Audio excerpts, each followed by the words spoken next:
हरे कृष्णा। आज हम बहुत महत्वपूर्ण टॉपिक पे चर्चा कर रहे हैं।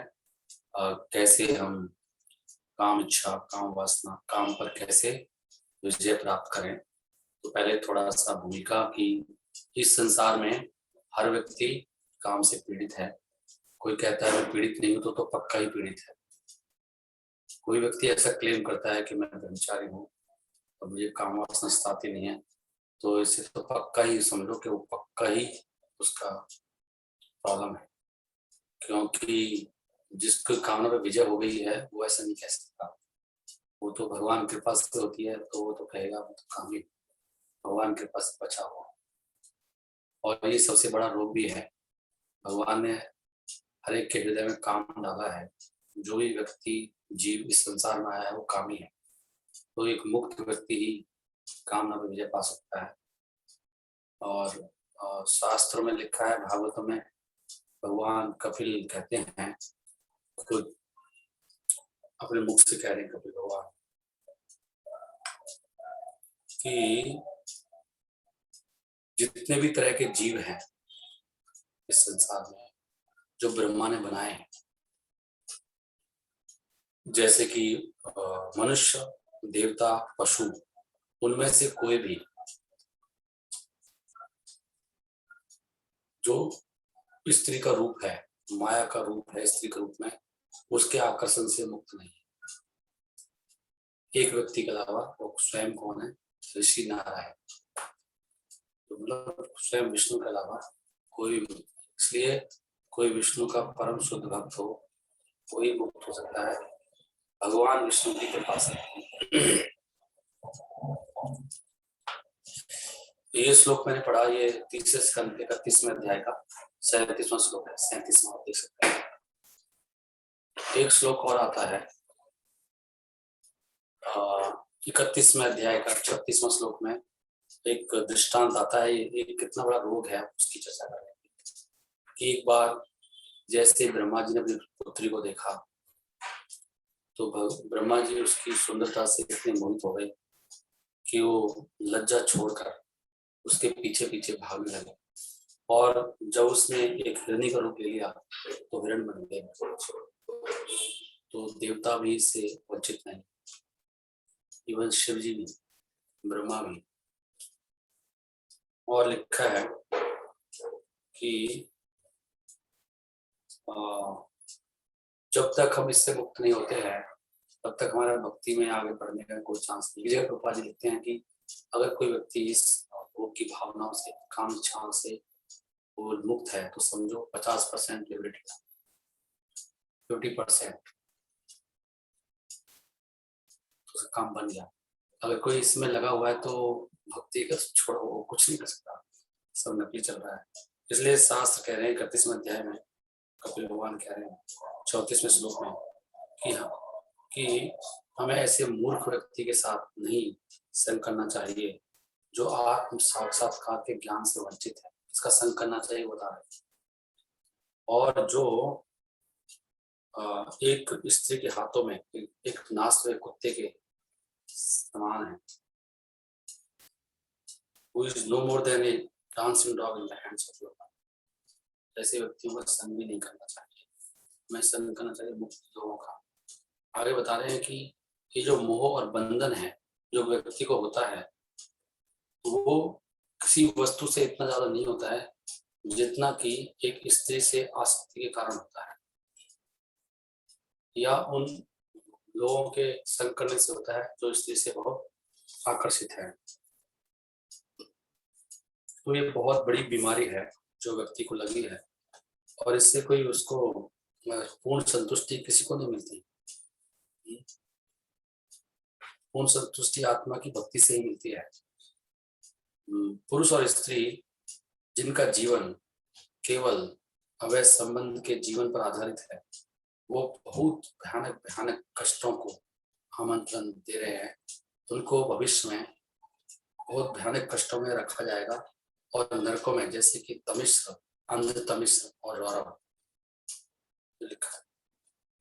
और जो भौतिक जीवन है वो मैथुन पर ही आधारित है।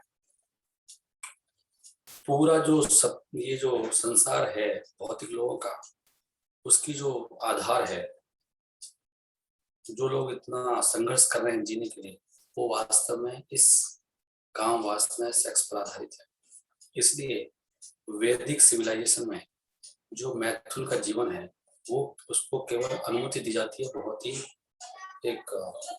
बहुत नियमों के अधीन रखे। It is for the married people and only for begetting children. तो ये केवल विवाहित लोगों के लिए है, और वो भी केवल संतान उत्पत्ति के लिए।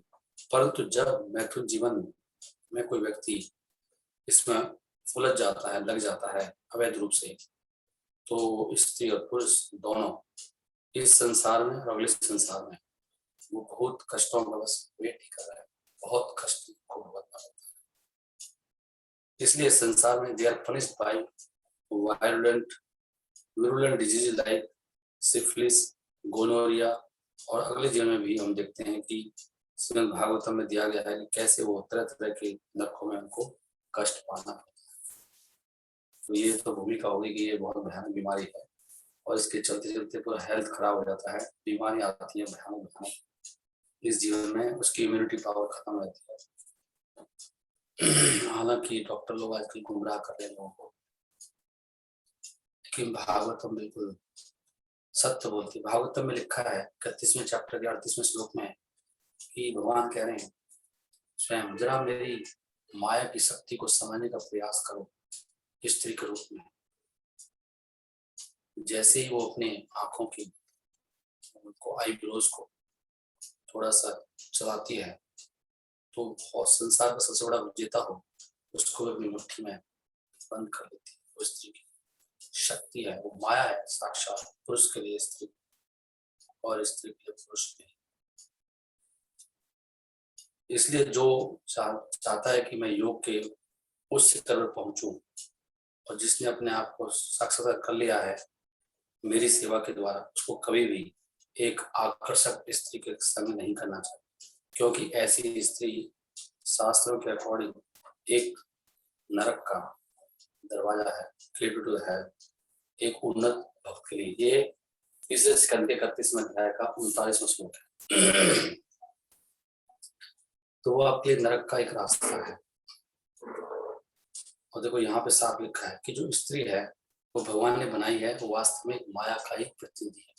स्त्री मतलब साक्षात माया है उसके लिए। तो यहाँ पे हम एक एंगल से बात कर रहे हैं, स्त्री के अनेकों रूप हैं, उसका बहुत विशेष ऐसे ऐसे कार्य हैं जो कोई कर नहीं सकता, तो उनकी महानता भी बहुत है। लेकिन स्त्री का ये भी एक रूप है पुरुष के लिए, जिससे पुरुष आकर्षित होता है, नरक में जाता है। तो जो ऐसी माया का संग करता है और स्त्री से सेवाएं लेता है इस तरह की भोग की, उसको must certainly know that this is the way of death. यही मृत्यु का एक तरीका है। जैसे कि ये ऐसे है जैसे कि अंधकूप रहता है, एक कुआं है जिसमें घास भरी है, आप उसमें गिर जाएंगे तो बस खत्म, कोई सुनेगा भी नहीं। वैसे कुआं है तो उसके लिए उसमें खत्म हो जाता है, जल्दी मृत्यु को प्राप्त होता है। ओके, सो अब इससे बाहर कैसे निकले, वो पॉइंट है। तो इससे बाहर निकलने के लिए श्रील प्रभुपाद वर्णन कर रहे हैं इस बुक में। भक्ति विकास महाराज ने बहुत अद्भुत और सुंदर किताब लिखी है। तो महाराज बताते हैं कि प्रभुपाद जी के तात्पर्य के आधार पर जब तक कोई व्यक्ति संकल्प नहीं लेता है इससे बाहर आने का, तो भगवान भी उसको नहीं हटा सकते। वो उदाहरण देते हैं कि जब कोई व्यक्ति बहुत भूखा प्यासा भी हो, लेकिन उसने संकल्प लिया है कि आज मैं व्रत रखूंगा, तो उस दिन वो भूख प्यास सह लेता है। तो संकल्प की बात है, संकल्प लेना होगा उसको कि मुझे इस तरफ नहीं जाना है। हालांकि जब घर से निकलता है तो बहुत सारे स्त्रियों में दर्शन करता है, लेकिन अगर संकल्प ले लिया है कि मुझे तो भगवान की सेवा ही करनी है, तो संकल्प में बहुत शक्ति होती है। और संकल्प के साथ साथ डिसिप्लिन, एक अनुशासन में रहना। जो व्यक्ति अनुशासन में मतलब शासन ग्रहण करता है गुरु का, जब तक कोई किसी गुरु के अधीन नहीं होगा कभी भी काम पे विजय प्राप्त नहीं कर सकता, लिखा है। तो जीवन का उद्देश्य है कि हमेशा कृष्ण को याद रखना, तो कभी भूलना नहीं। उसके लिए नियम है, भक्ति के नियम। तो गुरु की कृपा से, गुरु के अधीन होकर वो जब सेवाएं करता है तो उसको एक आनंद की प्राप्ति होती है। इसमें और बता रहे हैं बहुत अच्छा वो कि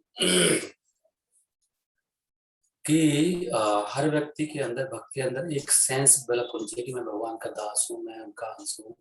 जब तक भावना नहीं आएगी तब तक काम पे विजय नहीं प्राप्त हो सकता। कि मैं भक्त हूँ, मेरा काम है भक्ति करना, भगवान को आनंद देना। जब वो भगवान को आनंद देना शुरू करेगा, भगवान की संतुष्टि के लिए भक्ति करेगा, चाहे माला करना है, चाहे किताब पढ़ना है, चाहे कोई और सेवा करनी है, तो जब भगवान संतुष्ट होंगे तो भगवान ही केवल इससे मुक्त है, तो वही मुक्त कर सकते हैं। क्योंकि जीव का जो नेचर है आनंदमय और अभ्यासक, वो तो आनंद लेने का है, तो वो आनंद तो ढूंढेगा। तो उसको जब तक आध्यात्मिक आनंद नहीं मिलेगा उसको नहीं छोड़ पाएगा। तो उसको भक्ति के कार्यों से कुछ तो आनंद मिलना चाहिए, और आनंद तब मिलेगा जब भगवान को आनंद आए। तो भगवान को आनंद देने मतलब चैंटिंग करें तो भगवान की प्रसन्नता के लिए हरे कृष्णा कृष्णा कृष्णा हरे हरे, हरे राम राम राम हरे। इसलिए प्रभुपाद की प्रसन्नता के उनका ये ऑर्डर है गुरु परंपरा को खुश करने के लिए। ये सेवा सबसे बड़ी सेवा भगवान की।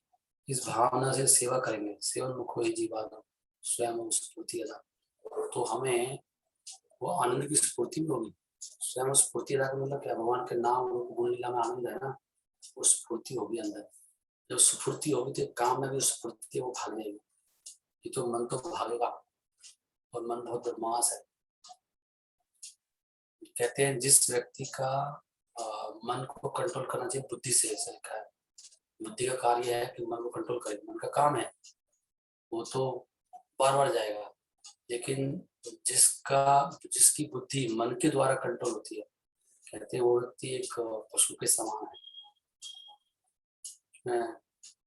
वो पशु से बैठने बच्चे के समान है, बच्चा है वो, जिसका मन जो कहता है वही करने लगा।